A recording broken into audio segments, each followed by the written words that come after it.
Libertad de prensa no es solo poder hablar de lo que uno quiere hablar. Es poder hacerlo sin represalias ni hostigamientos.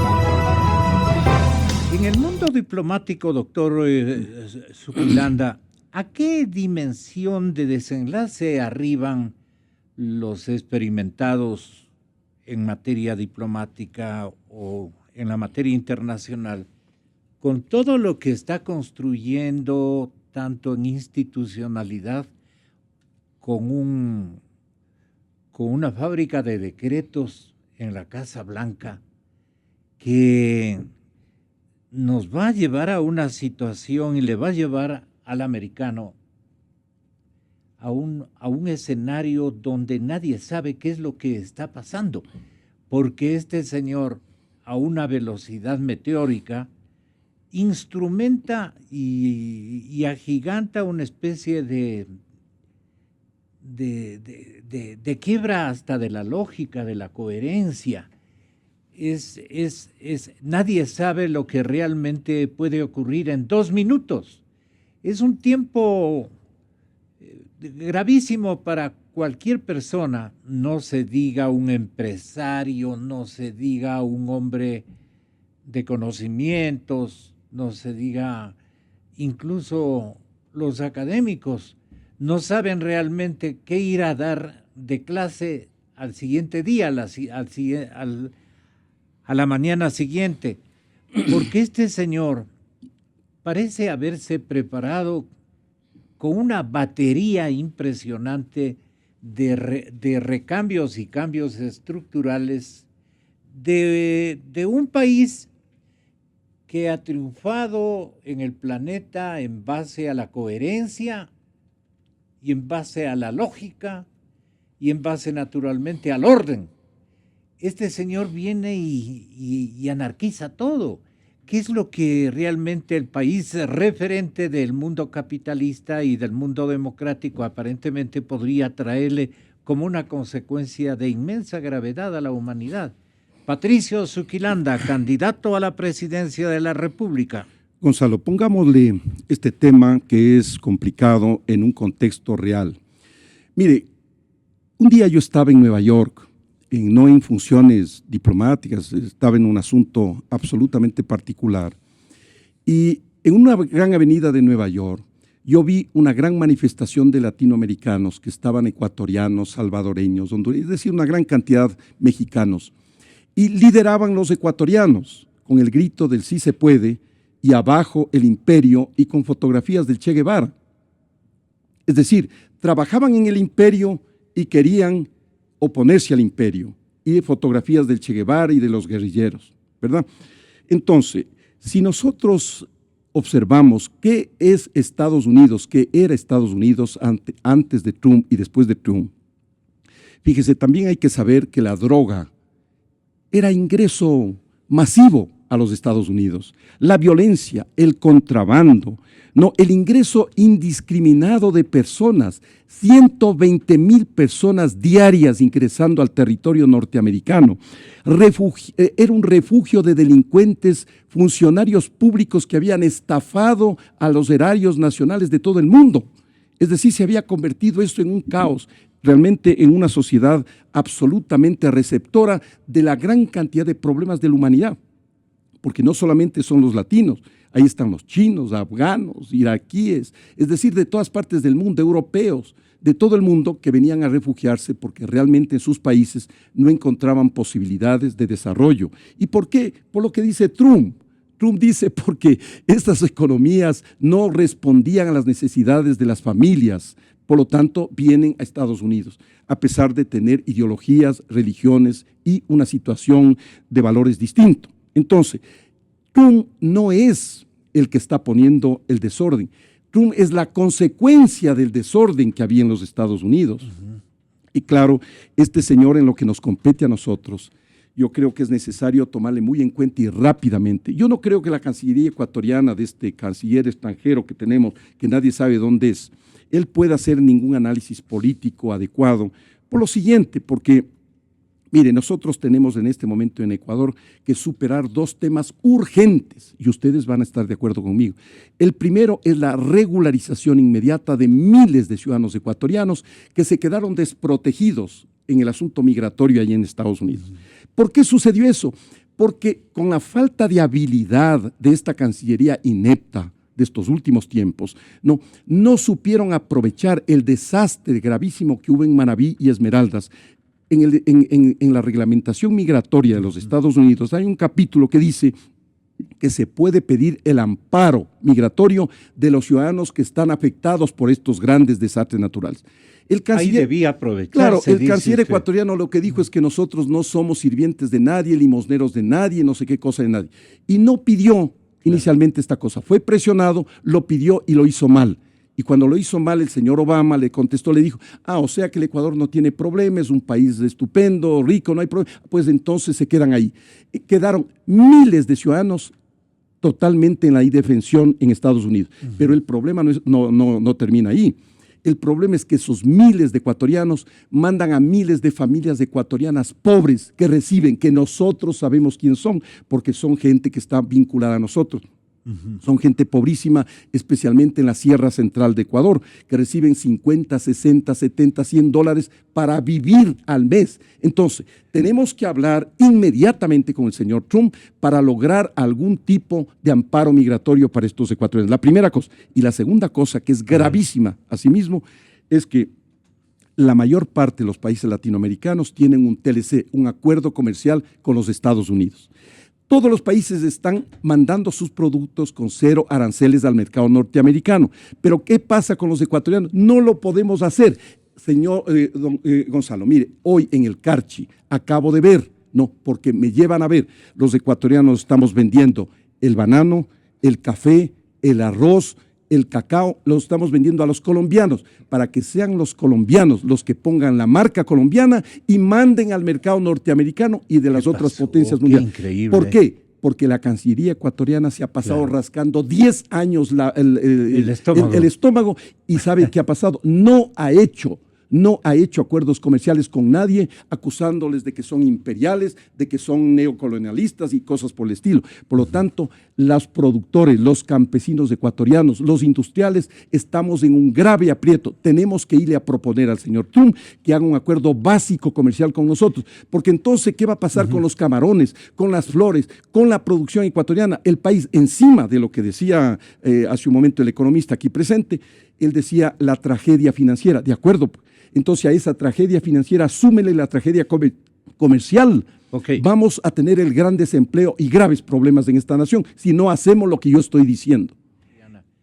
¿Usted cree que estos pasos de desactivar, de destruir a la institucionalidad convienen a los partidos de izquierda, a las manifestaciones ideológicas de izquierda? Pablo Dávalos. Gonzalo, como sociedad necesitamos instituciones sólidas. Estamos atravesando un momento muy sui generis en el Ecuador y en el mundo. La presencia de Trump es muy significativa de lo que está pasando en el mundo. Recuerde usted que Trump triunfa con un discurso antiglobalización. Recuerde usted que triunfa con un discurso en contra de los tratados de libre comercio. También recuerde usted que una de sus primeras decisiones fue echar al traste el acuerdo transpacífico, ¿no? Trump es enemigo de los acuerdos comerciales. Trump es enemigo de la globalización. Él ha hecho de la globalización, si usted quiere, la explicación de los problemas norteamericanos y ha hecho de los migrantes y los flujos migratorios el chivo expiatorio de la crisis del sistema. Entonces estamos frente a un fenómeno muy complejo porque se está criminalizando los flujos migratorios a nivel internacional, una estrategia que venía ya desde la época Bush y que ahora nos afecta directamente. Los ecuatorianos, los latinoamericanos que vayamos de una u otra manera a Estados Unidos vamos a estar sometidos a un régimen de control, de disciplina, a un régimen régimen casi fascista, si usted quiere, de concentración de individuos en campos específicos solamente por el delito de ser migrantes, ¿no? ¿Qué está pasando en Estados Unidos? En Estados Unidos hubo una crisis muy fuerte en el año 2008, recuerde usted, una crisis que afectó profundamente a los norteamericanos. ¿Qué pasó con Detroit? Y creo que es el ejemplo más clásico. Detroit, una ciudad que en el año 2000 tenía 3 millones de habitantes, hoy tiene cerca de 750,000. Toda la industria automovilística de Detroit fue desmantelada y empezó ese desmantelamiento a partir justamente de la firma de la LENA, ¿no? Que es el Tratado de Libre Comercio entre Canadá, Estados Unidos y México. La gente en Detroit pide empleo. Está pidiendo empleo, está pidiendo trabajo. Ha habido una degradación del sector industrial en Estados Unidos. En Estados Unidos usted puede encontrar o el empleo McDonald's o el empleo de Silicon Valley, pero no hay empleo industrial. Y quizá uno de los ejemplos interesantes es Nike, la fábrica de zapatos Nike. Es un ejemplo interesante porque Philip Knight, el gerente general de esta fábrica, el CEO de esta fábrica, primero empezó un proceso de delocalización de sus empresas, ¿no? Las trasladó a Tailandia, las trasladó a Indonesia porque el costo laboral era mucho más barato. Pero después se dio cuenta que si subcontrataba la producción, él podía mantener los márgenes de utilidad y podría desprenderse del trabajo, y finalmente terminó subcontratando a empresas chinas. Y ahora Nike, esa empresa, no hace zapatos. Ya no hace un solo zapato la empresa Nike, no hace ropa deportiva. Esa empresa se dedica a gestionar su marca, su logotipo. Y ese camino seguido por Nike fue de una u otra manera imitado por otras empresas. Resulta que ahora Macintosh, las Mac, ¿no? Las Mac no se hacen en Estados Unidos, ni siquiera el diseño se hace en Estados Unidos, ¿no? Se hacen en India y se hacen en China, ¿no? Es Foxconn, la empresa que hace casi todas las computadoras del mundo. Es decir, tenemos cambios en la estructura de la industria a nivel mundial, donde China está absorbiendo y se está convirtiendo en el gran taller del mundo. Trump ve eso, Trump ve los problemas de desempleo, y además existía, si usted quiere, una fuerte desconfianza del ciudadano norteamericano con respecto... ¿Le está dando la razón entonces a la política Trump? No, estoy indicando las causales que les llevaron a ganar a Trump. Porque usted tiene ahí el Partido Demócrata que escoge a Hillary, que es una pésima candidata. Tenía la opción de Sanders, no escogieron a Sanders. Y Sanders tenía la posibilidad de ganarle a Trump. Nos va a pasar aquí lo mismo en Ecuador, ¿no? Tenemos, por ejemplo, un candidato que podría, no sé, de una u otra manera servir de interfaz como Moncayo, por ejemplo, pero de pronto la sociedad prefiere a Lenín Moreno, prefiere cualquier otro, ¿no? En Estados Unidos se escogió a Trump. ¿Y qué significó esto, no? Significó que con Trump viene un discurso antisistema que ahora es enarbolado por la extrema derecha, porque usted ve el mismo discurso con Marine Le Pen en Francia, por ejemplo, el mismo discurso. Pero ¿qué hace la extrema derecha? La extrema derecha acusa al migrante. Lo acusa al migrante, y el momento que acusa al migrante le cierra las barreras de entradas, pero los flujos migratorios no pueden detenerse, pues nunca han podido detenerse, ¿no? Y resulta ahora que el migrante está en peores condiciones y por lo tanto es una fuerza de trabajo más barata que antes, mucho más barata que antes. No significa que no va a haber migrantes. De su panorámica, ¿qué debemos colegir, Pablo? ¿Qué debemos hacer como sociedad ecuatoriana? ¿Qué debemos hacer como... Frente a la administración recuerde Trump, usted, la semana pasada, en domingo, hubo protestas en los aeropuertos de Norteamérica rechazando esta política antimigratoria de Trump, que es terrible, es criminalizar a todo un país, a más de 280 millones de ciudadanos solo por el hecho de pertenecer a un determinado país. Eso no se puede hacer.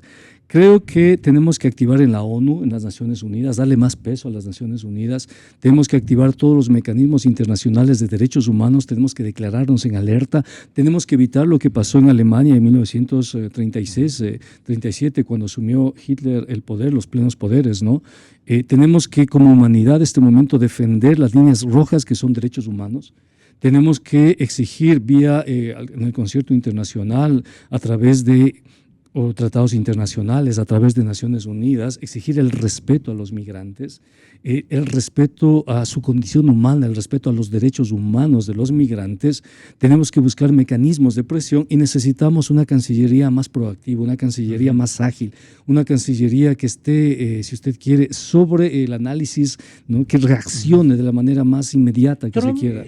Me parece que el candidato presidencial mire, y Gonzalo, ex canciller de la República nos puede responder. Pero vamos a situarnos en el caso ecuatoriano, porque esto es lo que le interesa al Ecuador.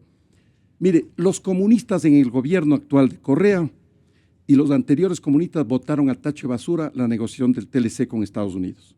Y hoy, Patiño, incluyéndole, corría atrás del embajador norteamericano para pedirle, por favor, que hagamos un acuerdo básico de comercio, ¿verdad?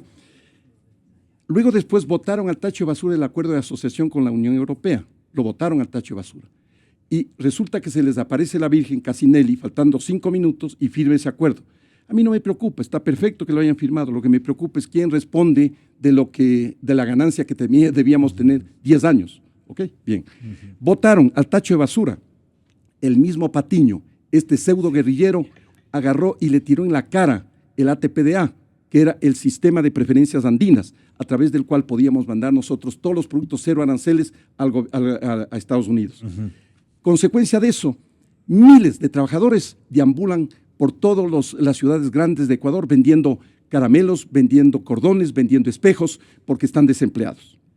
Y finalmente impidieron el ingreso del Ecuador al APEC, al sistema, al Foro Económico de la Cuenca del Pacífico. ¿No? Que no se confunda, no es la Alianza del Pacífico, porque aquí en estos mismos micrófonos ha habido candidatos que han confundido. Yo les pido que regresen a la universidad o estudien bien, para que hablen con propiedad. ¿Ok? Bien. Les dice a sus colegas candidatos a la presidencia. Algunos de ellos. Bien. Mire, claro que es una maravilla esto de los flujos migratorios, ¿no? Que no pueden detenerse. Claro que sí, la libertad de flujos migratorios a los países. Pero ¿por qué a Estados Unidos? ¿Y por qué no los flujos migratorios a Cuba, Corea del Norte, a Nicaragua, Venezuela, Bolivia?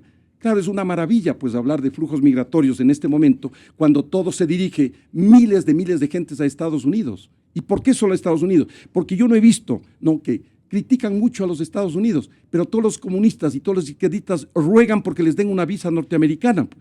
¿De qué estamos hablando?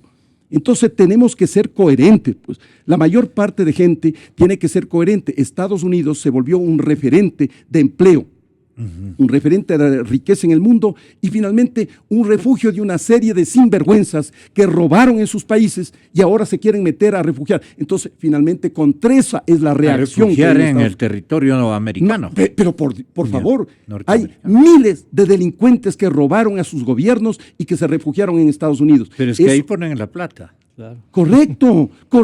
Justamente es por eso que es la reacción del pueblo norteamericano contra estas cosas. Entonces, de alguna manera se tiene que arreglar. ¿Y los de izquierda también son bastante aficionados a la uña?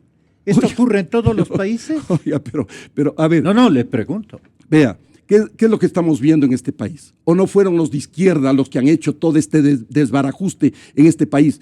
Evidentemente hay honorables excepciones, porque en la izquierda hay gente honorable, gente pensadora, gente que tiene enorme formación, pero hay una gavilla de delincuentes que lo único que ha hecho es arrastrar a la izquierda ecuatoriana, porque para que se recupere la izquierda ecuatoriana aquí en este país va a pasar mucho tiempo para que nos demuestren que la gente honorable es la que está imponiendo el pensamiento en la izquierda en este país. Usted, señor economista. No, pues Pablo no tiene nada que ver en esto.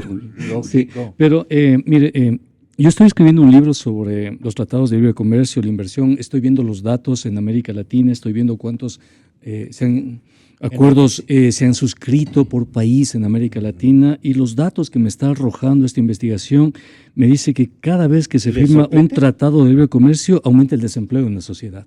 ¿Cada vez qué? Que una sociedad ¿ya? Firma un acuerdo internacional de inversión como un TLC, un acuerdo internacional, cada vez que firma aumenta el desempleo. No, aumenta el desempleo. Esos son los datos que me está arrojando, trabajo con series de datos de la CEPAL, etcétera. Es decir, yo habría pensado como una hipótesis previa que cuando un país firma un TLC, el empleo empieza a aumentar, pues porque empieza a aumentar la exportación y demás. Más bien al revés, empiezan a perderse empleos. Y claro, en Estados Unidos, cuando Estados Unidos empezó, por ejemplo, firmando el Tratado de Libre Comercio con Canadá y México, se perdieron empleos, muchísimos empleos. ¿No? Es decir, los tratados de libre comercio le benefician no a Estados Unidos, no a Europa, le benefician a China. El principal beneficiario de los tratados de libre comercio básicamente son los chinos y el sudeste asiático. Yeah. ¿Por qué? Porque ellos tienen… ¿O sea, le está dando la razón usted al señor Trump? No le estoy dando la razón, estoy tratando de explicar un fenómeno que está pasando en este momento. El señor Trump, vea usted, el señor Trump le puso a manejar la economía del país a Goldman Sachs. La misma banca de inversión que produjo la crisis del 2008. ¿Ah? Entonces no le puedo dar la razón. El señor Trump está utilizando un discurso que forma parte, si usted quiere, el imaginario, pero como argumento que legitima sus posiciones de poder, pues. Es decir, él está tomando evento de la realidad, está tomando un fenómeno de la estructura de la realidad, pero no para cambiarlo, sino para legitimarse, legitimar la estrategia de poder. Él representa el gran capital, pues. Tan es así que a 3 días de la posesión de Trump, el Dow Jones subió a los 20.000 puntos. Nunca antes en la historia el Dow Jones había alcanzado tal nivel. Es decir, el sector industrial, ese sector financiero, el sector oligárquico de Estados Unidos veía con buenos ojos la llegada de Trump. La política de criminalizar... Este va a ser un gobierno para millonarios y de millonarios. Pero ¿con qué discurso se gana, pues? Vea, los políticos generalmente toman un fenómeno de la realidad, un fenómeno que golpea a la gente, un fenómeno con el cual la gente se identifica, lo toman eso y con ese discurso, si usted quiere, ganan las elecciones, pero cuando ganan las elecciones ya su propuesta es absolutamente diferente, ¿no? Es lo que ha pasado aquí en el Ecuador, pues. En el Ecuador, el presidente Correa utilizó un discurso de izquierda. Requerían para sus empresas de mano de obra exactamente barata, y ahora en cambio el señor Trump prácticamente está acabando o pretende acabar con los flujos migratorios no se pueden detener. Con los que están allá, si con antes, los que están establecidos. O con si los antes que le pagaban a un recolector de naranjas en Florida, le pagaban $4.50 la hora, hoy le van a pagar $1.50. Y le van a decir, y además, si no trabajas, llamo a migración y te vas preso nomás. Claro. Es decir, eso contribuye a bajar los salarios, ¿no? Esa es una estrategia muy bien pensada. Ve usted, baja los impuestos a los grandes empresarios, con un discurso que toda la gente siente, pues. Trump es un bandido entonces, ¿no? Es un populista de derecha, como todos los populistas, ¿no? Eso está pasando en este momento, eso nos dicen los datos. Yo soy académico, me refiero a datos, eso es lo que yo estoy en este momento con una investigación, además haciendo modelos, viendo la situación de América Latina para en función de eso, no sé, ver qué estrategias se adoptan y demás. Es decir, no podemos proponer tratados de libre comercio sin beneficio de inventario. Se necesita un mínimo de discusión de lo que está pasando alrededor de eso. ¿Y qué nos dicen los datos? Que detrás de un tratado de libre comercio hay desempleo. En